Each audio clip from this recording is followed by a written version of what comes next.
man some help. Stop it. Get some help. A Blazers podcast.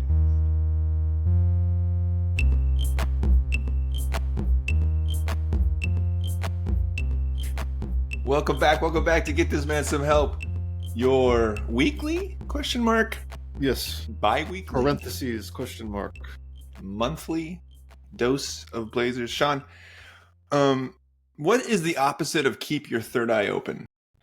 Look, man, that's not my particular ministry, so I'm not entirely sure. I would assume keep your third eye closed. Well, you're familiar with the meme, right? Like everybody's reading into the detail. What could this possibly mean? Yeah, sure. Yeah, I feel like the Blazers. I mean, really, shut the hell up. Maybe that's the. Yeah. You don't know what you're talking about. Yeah, just calm down. Calm down. So the Blazers want to lose, or do they? Well, they're thinking about it. The thing is, in the NBA, you can't walk into the locker room and say, "All right, guys, let's lose this one." Like that is frowned upon. Yeah. And you can kind of read between the lines a little bit. But the thing is, there's a lot of teams in the league better at winning than the Blazers are. Sure. And also, there are a lot of teams in the league who are better at losing than the Blazers are. Yeah. And it's kind of interesting to watch that dynamic. The Spurs don't want to win a game. No. Clearly. No. And they are much better at not winning games right now than we are, because we won that game. And they have a history. I guess what I'm saying is, so in Chicago, right? Yeah. We were kind of competitive. Yep. And then Chauncey made some questionable choices that seemed outside of his control almost. I mean, you can say whatever you want about Chauncey, but he does seem to want to win every game. Yes. So the Blazers were like, let's try that out. Yeah. We're going to try that out. We're going to try what the Spurs do. We're going to try what the Raptors did against us, where we're just going to pull people. Right. Just to lose this. Sure. And then against the Spurs, we're like, actually, let's try to win this. Yeah, well, in fairness, the thing about it is NBA players do actually have pride. Sure. And especially when you start getting into we're going to start playing our, 8 through 12 guys or whatever. Those guys have a reason to put up a good showing. I mean, that's are they going to be in the league next year? Well, I better go out there and bust my ass, and make this happen. So, yeah, I just think from one side, it is like, okay, if the assignment is to try to jockey into a draft pick position, we kind of, again, if we were going to do that, we should have started that project like a month and a half, 2 months ago. Instead of that weird thing where like, oh, maybe we can make the play-in game and blah, blah, blah, blah, blah.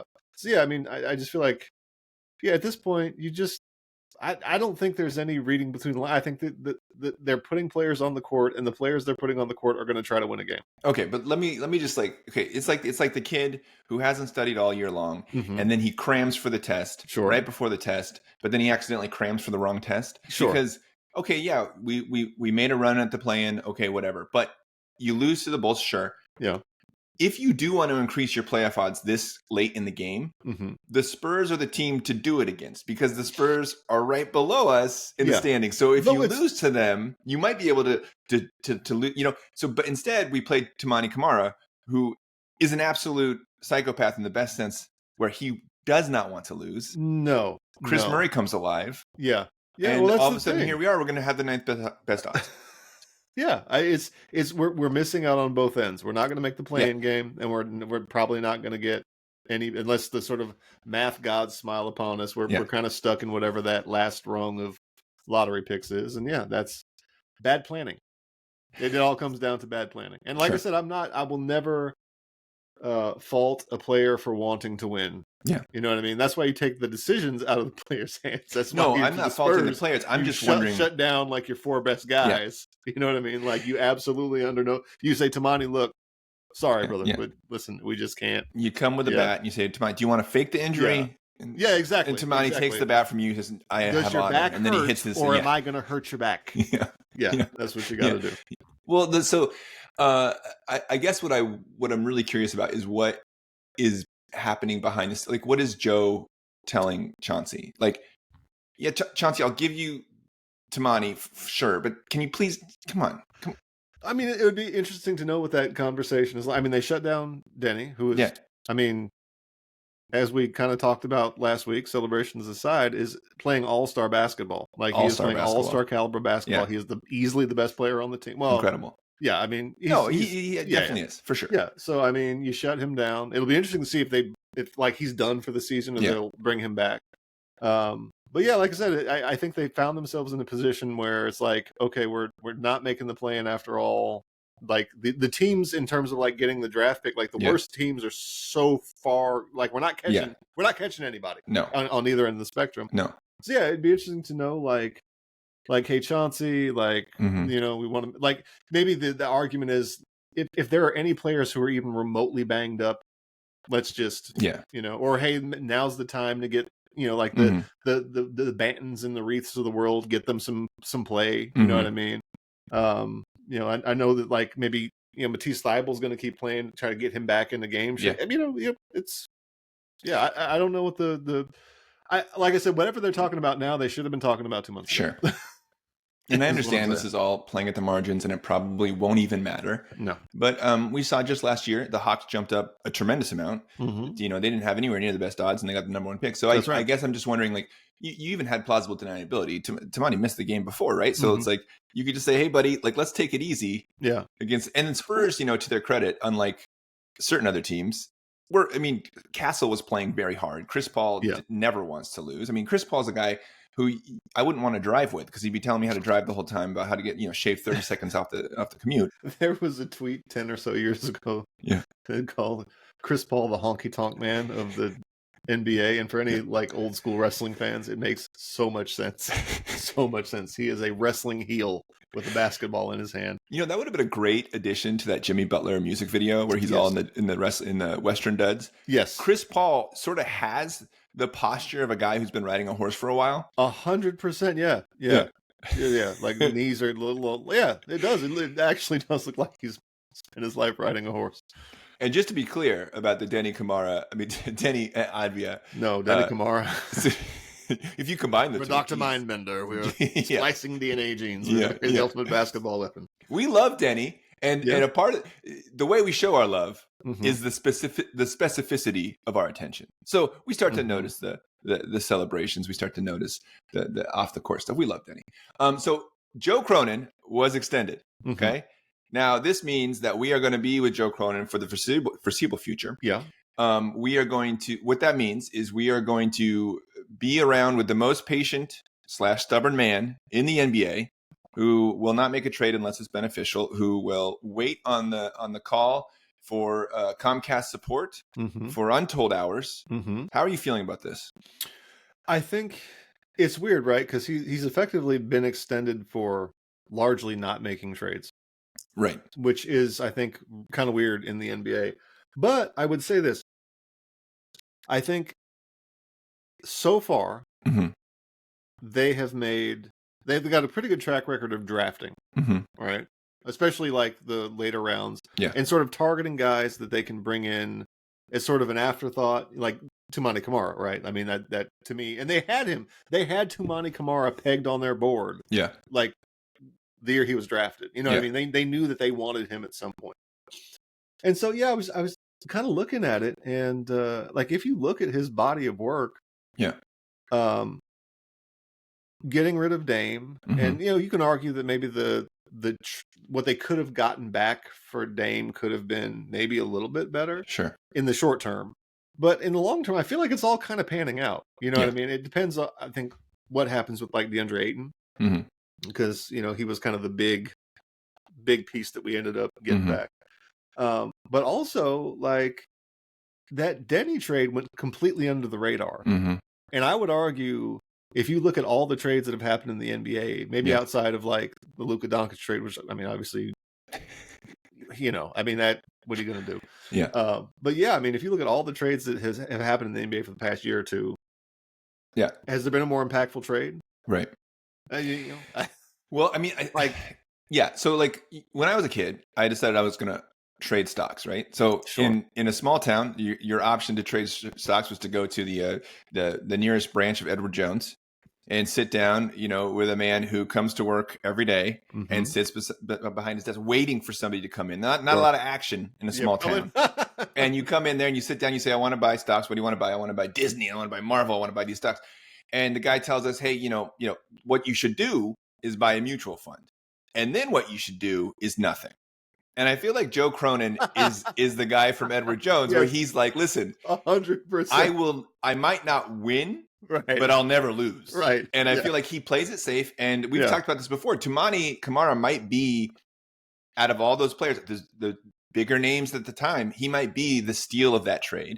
Mm-hmm. The Deni trade is increasingly looking like a total like mind scratcher for the. If I was a Wizards fan, I'd be like, okay, this isn't a blip on the radar. This guy was showing this at the end of last season when he was in a Wizards uniform. Yeah. And so I guess what I'm saying is I am happy to have. He might not be this guy who's going to be the most creative and make all these kind of crazy 7-team trades, you know, with all these different pieces, but he's going to slip in here and there. He's going to facilitate other trades. He's going to make smart moves. Mm-hmm. And sometimes he's going to sit on stuff for too long. And that's just going to be part of the medicine we have to take. Yeah. Well, you know me, I like chaos. I like a healthy amount of chaos. So I want to see the most ridiculous possible trades. But I do think like, maybe you want like, it's like, you know, you want a freak in the streets, but a freak in the sheets, but maybe it's the opposite. This is not for you two. This is a conversation. Maybe you want the opposite, which is boring at home, but fun outside. Okay. Listen, I'm gonna do the Iverson step over right over that one, and we're gonna continue. Sure. And I'm just gonna say that, I think that. But I mean, if you look at it, like the teams that are winning are not teams that sort of developed by making crazy trades. Yeah. You know what I mean? They were all sort of long game. We're going to draft well. We're going to find those guys that we can kind of like, we can, you know, cash in on the going out of business sales, you know, the fire sales. Mm-hmm. And I think that, you know, given Malcolm Brogdon, Portland legend, and a draft pick for Deni Avdija is looking more and more like we absolutely swindled the Washington Wizards. 2 draft picks, right? If you count Bub. Yeah, 2 draft. Yeah, but yeah. But still, I mean, because the thing about it is, like, Washington absorbed all the depreciation, all the like growing pains, all the training. Like we've sort of got Deni right before he's hitting his like you know kind of final form, if you will, his like all-star stride. And I mean, like that's a pretty good timeline accelerant. You know, even if you turn those 2 draft picks into good players, you're still a couple years down the road from them. You know, now we got Deni right now. Also, I think the holding on to Anfernee Simons thing may be a sneaky good deal too. Yeah, and I hated it. I hated it also. I also hated it. But Anfernee Simons has turned into his defense has gotten so much better. He's never going to be like Keith Smart. You know what I mean? But he's playing good defense. What a pull. I mean, you know, he's playing good defense. Yeah. And he's passing the ball more. Yeah. You know, he's developing some chemistry with the guys. Mm-hmm. And I don't know if it's going to work out. Like, I don't know if he's going to ever be like the 6th man on this team. Yeah. I'm not sure he'll be able to kind of wrap his head around that. Right. But even if you're going to trade him next season or over the offseason, he is a better product now than he was at the beginning of the season. Right. You know what I mean? Well, he's shown an ability to adapt a little bit. Yeah. Share the ball, work with the system. He was playing. I mean, he still has those games where he goes, you know, like 3 for, 19 from the 3-point line or whatever. And, you kind of wish that wasn't the case. But the ball is not dying in his hands anymore. Mm-hmm. You know what I mean? He's no longer a black hole on offense where, if you get him the ball, he's going to throw it up one way or the other. You know what I mean? Like I said, keeping Anfernee Simons at this point would not be the worst thing in the world. Mm-hmm. especially because Scoot and Shaden still have not, we're not 100% sure. Yeah. That Jeremy Grant thing, that contract is atrocious, but it gets more palatable the longer that you wait. And like I said, there's no rush this season to, make a push. So in today's world, rewarding a guy for just kind of keeping his powder dry is, I'll take it. Yeah. I'll take it. Well, yeah, and you're right. The Grant, you're absolutely right. We'll freak right. out every week. Yeah, that is the experience. Yeah. See, Tiffany, my wife, is always, you get so wrapped up. I'm like, that's a feature, not a bug. That's right. Yes. This is a drama that doesn't actually matter. That's right. And it's a nice way to exercise the heart. Exactly. I like what you said about the Jeremy Grant contract, because there's one thing about the NBA is that every single number seems smaller in the rearview mirror. Mm-hmm. So, even that Evan Turner contract, which was atrocious at the time, now you look back on it and you're like, well, that's like that's like a minor player contract. Right. And so Deni's on this contract that is wildly affordable right now. Yeah. And so if he continues to pop, that's the kind of weird slipstream that a lot of these teams have found themselves in when they're building to be great, like having Jokic emerge as this crazy prospect on a rookie deal, having that cap spike happen when the Warriors were able to get Durant. You know, these are the little slipstreams that you have to get into to build a truly competitive team. And you're right, outside of the Lakers, most of the teams that are in the top part of the standings are teams that have drafted really well and made really strategic signings. I mean, you know, the reason that the Celtics are good, it does have to do with Drew Holiday and Kristaps and all that stuff, but it has more to do with the fact that they drafted Tatum and Brown, you know? Right. Yeah. Yeah. Okay, so we have a steady man at the wheel. Yeah. Have you heard anything about Neil O'Shea? What happened to him? Whatever has happened, it's probably too good for what he actually deserves. I'll put it like that. Like whatever he's doing, if he's not rotting away in some medieval jail, spelled, you know, the GAOL. Yeah. Gaul. Yeah. It's probably too good for him. It just blows my mind because the NBA is a ecosystem where the same people come up again and again and again. There's always a second act in the NBA. You know how I feel about this? Sports GMs, they earn their jobs on the golf course, and you cannot convince me otherwise. So you're saying Neil O'Shea is a bad hang? 100%. Yeah. 100%. He's just a terrible hang on the golf course. Yeah. He can't get a job. Yeah, boy. Yeah. It makes you long for the days of Trader Bob. Oh man. Who was also splitting his time between the seasons. He's just like, I'll do football, I'll do basketball. Yeah. His most marketable skill being Paul Allen's friend. Yeah. And he turned it into something great for himself and his household. So no shame on that. I mean, I feel I'm excited. Yeah. It's fine. Sean, the Blazers have been eliminated officially. Yes. Thank God. We turn our attentions to other activities. Mm-hmm. What are you most excited about in the next 3 months?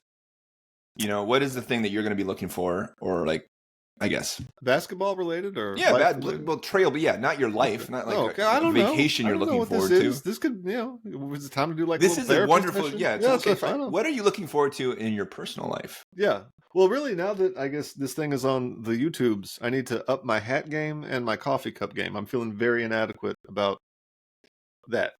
No, it's fine. Nobody's watching. I know. Fine. Yeah. And everyone. So you're looking forward to new hats and coffee mugs. New hats and coffee mugs. No, it's, you know me. I'm all about the draft. Yeah. I'm all about new and shiny and chaotic and what new faces, what trades. I mean, I'm excited to know our draft order. Basically, from the moment the Blazers season ends to the moment the draft happens, I am spending all day on NBA, the GM machine. I'm channeling my inner Trader Bob Whitsitt. And my wish for everybody. What could we do to get LeBron James here?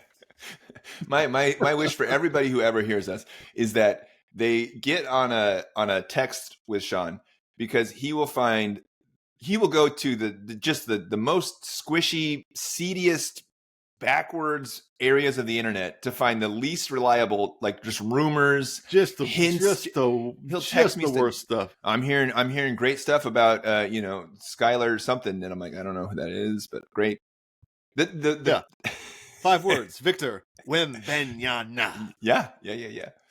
My favorite thing about this next season of the draft season and the prospect season and is we all become so enamored with the upside of these players from top to bottom. Every and we're all like, who's going to be the next this, next that. Yeah. And we forget that, maybe like 3 guys will stay in our consciousness, and everybody else is going to be a what if, what have, whatever. Mm-hmm. So there's this brief period where, Matis Buzelis, who's having a little resurgence, actually. Maybe that's a bad example. Yeah, but there's these brief periods of time where you're like, wait a second. Like, this guy has shades of this or that, whatever thing. And then you just never hear from him again. I know. Well, that's one of the challenges. I kind of look at it like a game, like a board game. Yeah. I keep track. Like, okay, so I think this guy's going to be pretty good. A couple years down the road, like, was I right? Was I wrong? Yeah. Et cetera, et cetera. Just all pure ego fluffing. Sure. I mean, if I put this amount of energy in sort of like, cultivating personal relationships with my friends and family. Yeah, you'd be do this podcast. No. And once again, we come back to the age-old question, could this have been a phone call? Yeah. Okay, the last thing I have. Content. The last thing I have. Do we have the best vibes in the NBA? And just in terms of like They're outside of Justin Minaya. Poor Justin Minaya. I feel Poor bad Justin now. Minaya. Okay, just he comes on the court, and I just don't have an opinion. It's I'm just like, okay, whatever. You're Justin Minaya. Okay, I'm great. still every time I see him, who the hell is that? I know. Who the what? I know. Who's like that guy? Like John Butler or Justin Minaya? It's like I'd probably stick with John for a little while. I don't know. It's a weird thing. Like I speaking Do you of think like he's related to Joe? Like what kind of conversations are happening in the back room? Like I would love to know out of all because there was over the past couple seasons they've cycled a lot of guys kind of in and out in that like very last spot on the bench. Yeah. And why that guy? Like what am I not seeing that they are seeing? I know his dad, Justin Minaya's dad, was like the GM for the New York Mets or something for a while. So there may be some like that's a very tenuous connection. A very tenuous connection. It's a different sport. Yeah, I just don't know. But yeah, and God bless him. Like, I mean, he's living his NBA dream, and I'm a big fan of those kind of stories where guys who maybe didn't have a shot or like getting their chance, and and he plays hard. Yeah, But I do wonder, is he just kind of a vibe guy? Well, so here's the thing: is there have been times in the past with these Blazers teams where players come on to play, and you're like, I'm not a fan of that guy, But there is not a guy on this roster who comes on the court and I'm like, I'm rooting for you. I'm rooting for you. I'm rooting for you. Because there is this thing that you do when you're a fan where somebody comes on the court and you're like, I just really wish we could have just seen more Shaden. I want Shaden to score points. Every single person that comes on, I'm like, I'm rooting for that guy. I'm rooting for that guy. Which might have more to do with how charmingly Kevin Calabro 100% talks about everybody. 100%. But there's like, Robert Williams. I'm cheering for Robert Williams. Yeah. Well, I mean, Chris Murray. Not cheer for Robert Williams. Okay, Chris Murray. I'm cheering for DeAndre Ayton, who is like hated most places in the NBA. Yeah, I'm cheering for him. 100%. I love the guy. Yeah. He just seems like just a big goofy. Guy. Yeah, he looks like a big goofy guy. He's a big guy. Yeah, right. He's a big goofy guy. Who doesn't like that? That famous famous to Blazers fans of that picture of Dame and all them on the plane. Yes. And they're all like smile. It's like the vibe is just incredible. And then there's that other. Then like a couple years later, it's like Jeremy Grant hits that shot, and they all like, we were the Thunder for a second. We were the Thunder for a brief moment. Yeah, I feel like we have all the ingredients to be that again because these guys all cheer for each other. They all love each other. It seems like even City Cisco. I mean, he's getting up. He's going crazy. Yeah, he hasn't got a uniform on. He's going nuts. He's just having a time. He's so happy to be out of San Antonio. Yeah. It'd be I'm interested to see how the vibes. I do kind of worry because there's a thing that happens when guys become the guy that can kind of mess with the vibes a little bit. And I am, especially if you're an NBA player and you become the guy in your head before you actually become the guy on the court. And I feel like there is that thing with the Blazers. We're now sort of we're in that kind of danger zone area. Like this is what broke up the Temptations, like the egos start to, like Tamani's walking around. Call me the Shadow. The has to be. It's the Shadow. It's no longer two. It's the Shadow. Call me the if you want. Yeah, I just think that this locker room seems like it has the potential to go very sort of mid-season Ted Lasso. Really, where no one's quite getting along. What is that? Yeah, what is that? Because I don't see. I just feel like I think it starts from Scoot because Scoot's just like I don't care. I'm just going to cheer like nuts. Shaden, I feel like maybe doesn't have emotions or. I don't know. Maybe he doesn't care. Right. Seem to care. And Denny's buying people knockoff Game Boys. Yeah, but listen, I think that still could have gone to the kids. Deni is the one that I'm kind of worried about, just because I think he's got, like you listen to him talk, and it's kind of gone from man, I'm just happy to be here, and my teammates one's like, Brooke. I can call you Brooke now. I'm so happy to be here, and really, I'm having a great game. Sure. But really, it's about my teammate. You know what I mean? Like, it's getting a little bit like he's kind of smelling his own scent a little bit. And, I think like when DeAndre comes back, if DeAndre like stays on the team, because he's a guy who likes attention too. You know what I mean? He's he's not bashful. He's also a candidate for that thing we talked about last week, the Dwight Howard. Yes. Yeah. where he knows he's cute. It's like, I know I'm cute, you know? Yeah. So I'm just saying, there's an outside potential for the sort of in like a developing locker room. Yeah. Where sort of egos to kind of get, everyone's kind of figuring out their place. And that's one thing I'll say, as much as I just cannot stand those guys in Oklahoma City. And that's like you're like the only thing. It's you're an the only thing. person. Yeah, I know. It's me yelling at the cloud. I'm the old man yelling at the cloud. I get that.